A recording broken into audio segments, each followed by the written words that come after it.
My name is Blanca with A&S Roofing.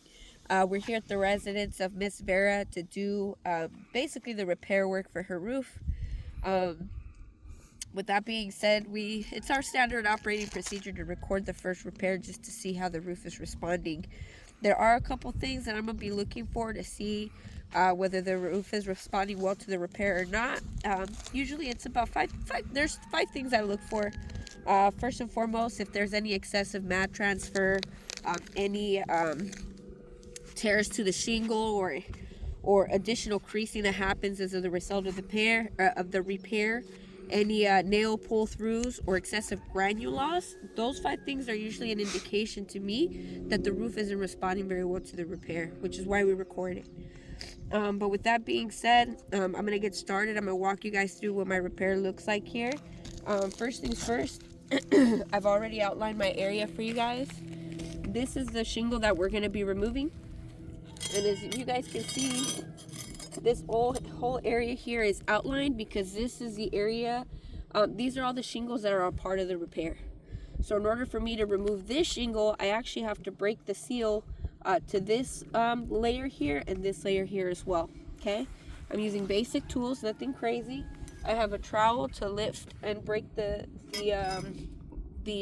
seal and get underneath the shingle. I'm using a hammer, and I'm also using my roof stake so I don't have to lift the shingle beyond a 45-degree angle, okay? But let's get started, okay? So I'm gonna start once again with my trowel to break the seal.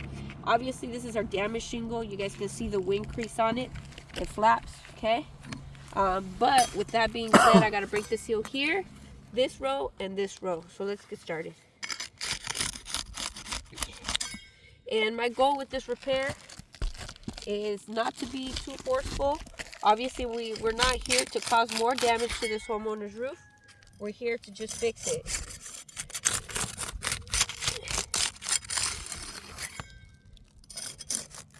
So far, everything's coming up real easy. So that's a good sign. And I'm just gonna take a quick peek, and if you can kind of like get in here as well, you can see. So there's not a ton of mat transfer. Actually, there's no mat transfer. So that's actually a good sign. We don't want there to be a lot of mat transfer, because then what ends up happening is that moisture gets trapped underneath the shingle, and that's a cause for concern for the homeowner. So no mat transfer here. So that's all good. Okay, awesome. So now that I broke the seal, next step is to remove the nails, okay? I'm going to be using my roof stick for that. And so here's the first nail we're going to be removing. It's right here. Okay, now in order for me to remove that nail, I actually have to go underneath this here to get to that nail there. And I'm going to be as gentle as I possibly can. Once again, not trying to cause more damage to the homeowner's roof here. But the biggest challenge here, especially when you start getting into these older roofs, is what you'll notice is what you see here. It's called a nail pull through. So the nail went straight through that shingle right there. Okay, and it's not supposed to do that.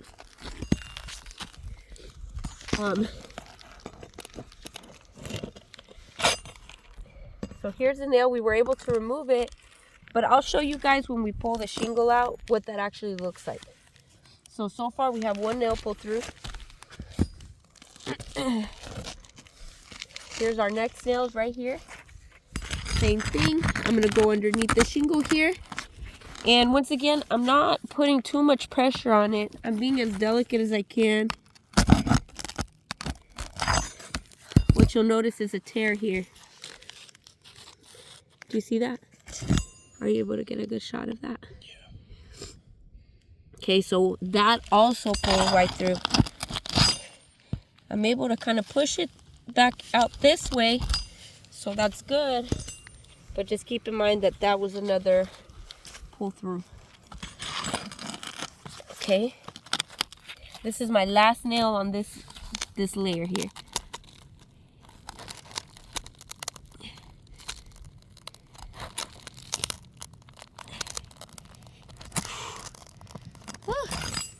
Yes, we were able to get that one out. It wanted to pull through. All right, so now so far, as you guys can tell, this top row here, 2 pull-throughs. That one really didn't pull through. We're gonna do this layer here. Let's start on this side. And we have nail number 1. And there's actually just one. Actually, not here. Here. But there's nothing here. So normally there's another nail on this side, but for some reason this one doesn't have it. So we're gonna start with this one right here, okay?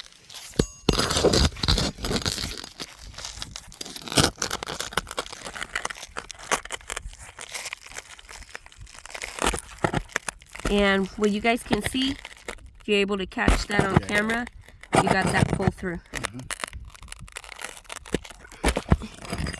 Let me see if I could get it back through. Here we go.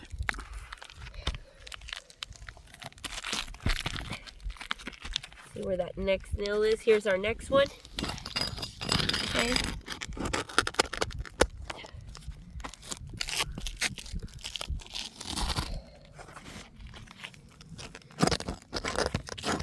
And I like using the roof snake because once again, we don't have to lift the shingles too much.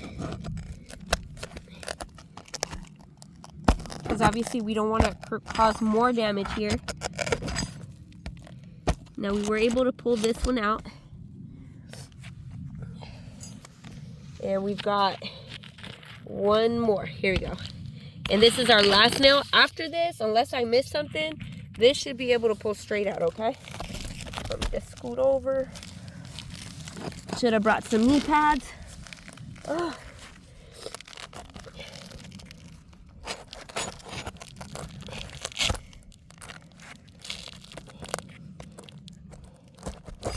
All right, now this one also pulled through, and that's something that you guys will be able to see here in a second. Luckily, I will say this is the shingle we're pulling out anyway, so that's a good thing because we're going to be replacing it with a better shingle. There we go, it slid right out. Okay, so we're able to get it out. This is what I wanted to point out to you guys, okay? Especially with the nail pull-throughs, this is why they're a big issue. If I were to turn this way,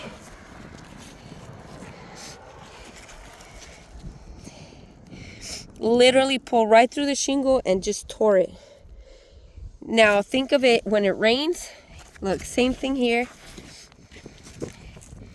Then the customer, there's going to be water that traps underneath here, and it's just going to create more issues for the homeowner down the line. So personally, this as well, right? Now there's no tear here, but look at how big that hole is, right? Not to mention, this is the one we're removing. But on this top layer here and this one here, that's all we saw was those pull-throughs, right? I think there was just one that didn't pull through like that. So that's going to be a big issue for the homeowner. But with that being said, I do have this 3-tab right here. It was in my truck. We're going to be using this to replace that damaged shingle over there. And very simple. We just slide it in, okay? Want to make sure that it's even.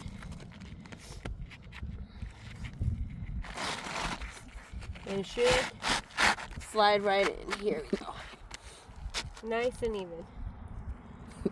Perfect. Okay. Let me take my glove off for this part. Next thing is we're going to be securing it. Okay, here we go. And I'm going to be using my roof snake for this, so that we can secure this shingle here. So my first nail right over here.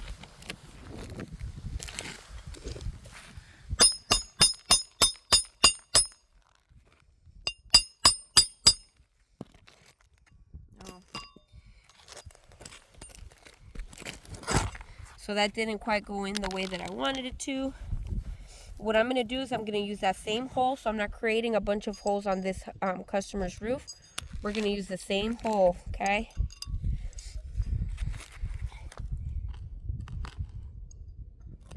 Here we are. And make sure that that's in there correctly.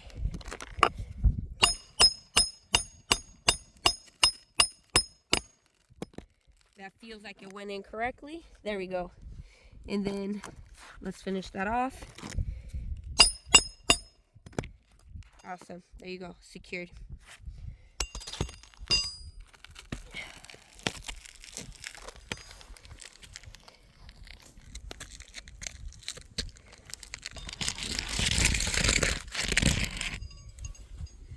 Next one.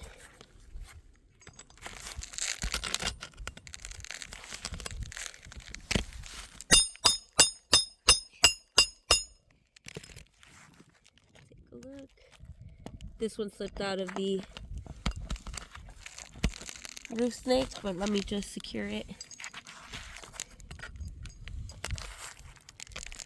Okay, here we go.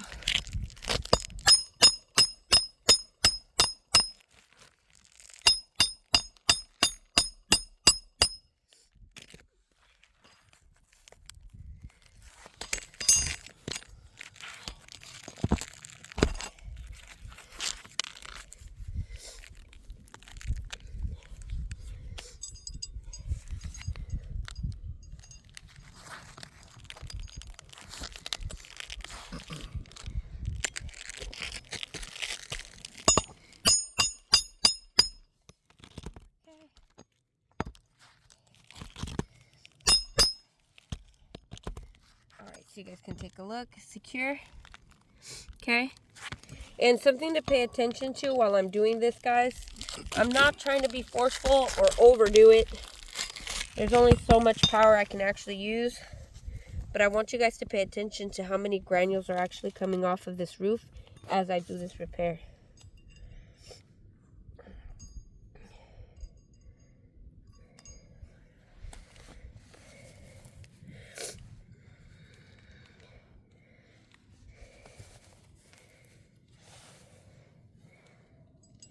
Here we go.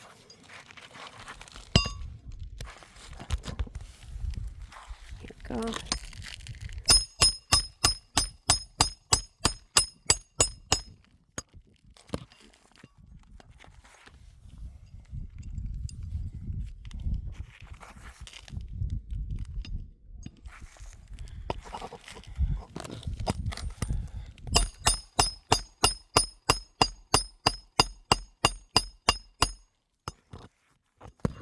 There we go. Okay. There we go. And we just have one more nail, and then our shingle here should be secure. I only have one left. I'm gonna need some more from the bag. Hold on.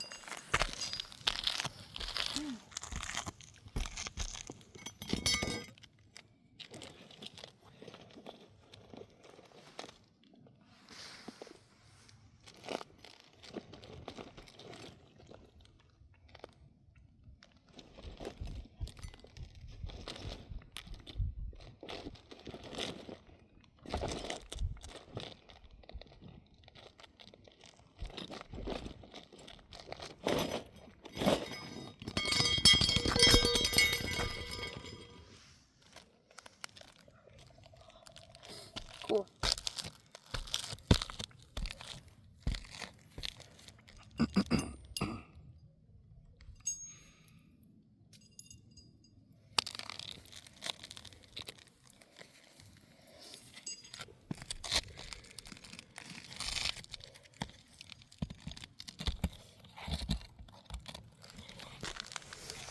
Almost done here.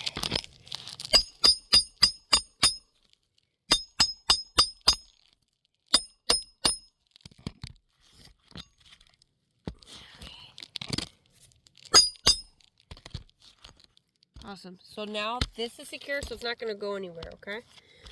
Same thing. I'm going to put the nails up here. Now, what I'm going to do, because obviously this row is where we did the nail, where we had those nail pull-throughs happen. We want to use those same holes and do our best to not overdo it. And I guess we don't want those nails to go straight through, right? So I have to be careful to not overdrive these nails into the shingle itself. Okay? So obviously we don't want any water getting trapped underneath, because we're not trying to create any additional problems for this homeowner.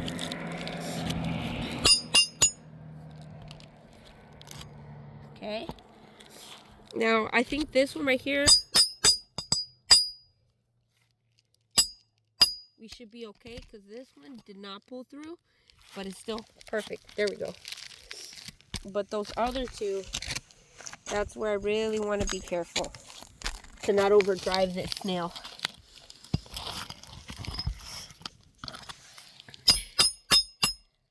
Okay. There we go.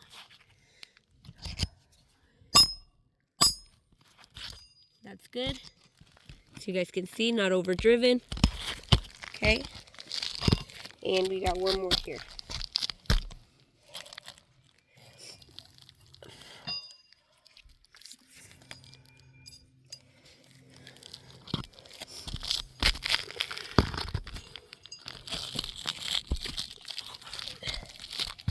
Now this one is over here. All right, got it.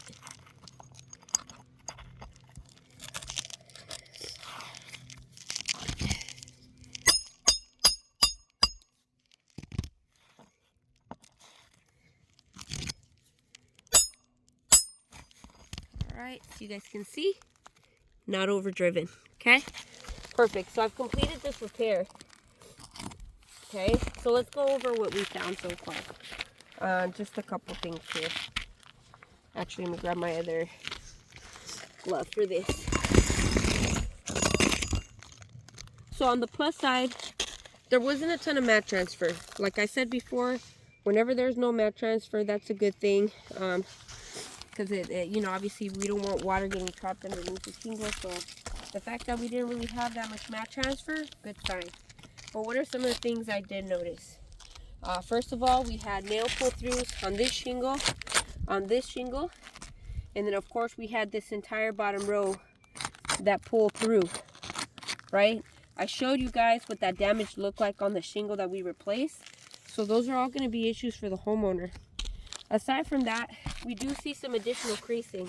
So if you guys look at this shingle over here, it's creasing, and it wasn't creasing before, right?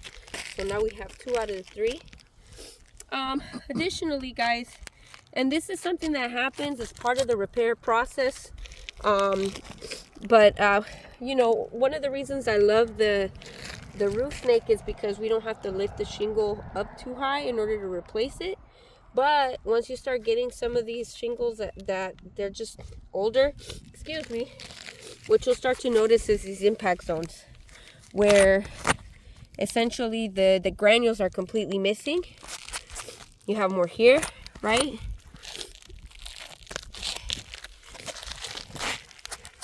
You'll see that right there as well. But what you won't notice, right? We also did the same thing with these shingles, but you won't notice any impact zones, right? You don't notice because these shingles are better. Well, they're just better right now, right? Obviously. So that's going to be the biggest challenge because this is going to prevent the water from shedding properly. Not to mention how much of the granules came off, right? So out of those 5 things, in my opinion, 4 of those things already let me know that this roof is not responding very well to the repair. The only thing we had going for us is that there was no mat transfer. And so for me, that's why this repair will be a fail, okay? But if you guys have any questions, my name is Blanca, I'm with ANS. My number is 909-913-1253. Thank you.